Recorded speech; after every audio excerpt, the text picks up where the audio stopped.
Yo, what's going on, family? It is Vincent Owens here with your crypto tip of the day. Now, today's crypto tip of the day, I want to talk to you guys about the difference between a native coin and a token. It's super simple and a lot of people overthink it. So let's break it down. I'm going to give you guys an analogy. Now, when it comes to native coins and tokens, primarily, you're talking about a native coin, which is a cryptocurrency that is built on its own blockchain network, right? So it's done everything. It's invested. It's created the team. It has the full aptitude to be able to scale and build its own blockchain. Then you have your tokens. Your tokens are they're crypto assets that are built on a certain native coin's blockchain. So when you think about it, you think of Ethereum, you have a bunch of ERC20 tokens. That could be NFTs, that could be DAOs, that could be other crypto assets, but they build on the blockchain. Why? Because the NFT project has no reason to create up their own blockchain. It just doesn't make sense. It's not feasible.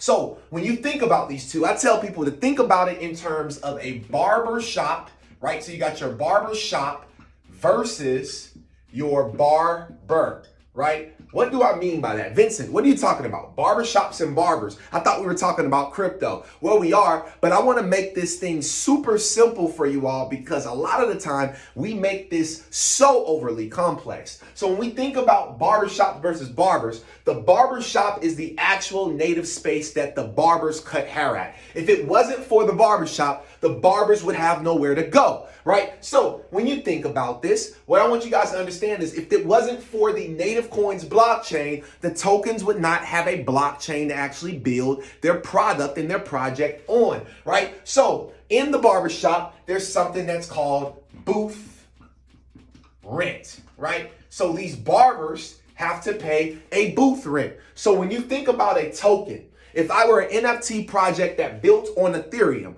what would I want to do, right? Well, let me tell you, what I would want to do is I would want to build my NFT on the Ethereum network, on their particular blockchain, okay, the barbershop itself, and then I'm going to pay something called a network fee, right? I'm going to pay a network or a gas fee. So when you are investing into NFTs and you're wondering, man, why are these fees so expensive? It's because the blockchain, the Ethereum blockchain, because it's proof of work, not proof of stake, that particular blockchain is a lot more expensive than your XRPs or your Hedera Hashgraph or your Cardanos or your Algorand. So that is why you see a lot of tokens switching over from using the Ethereum network. And now you got all of these tokens that are building on blockchains like XRP, right? The XRP ledger. You have you have companies that are building on the Hedera Hashgraph HBAR network. You have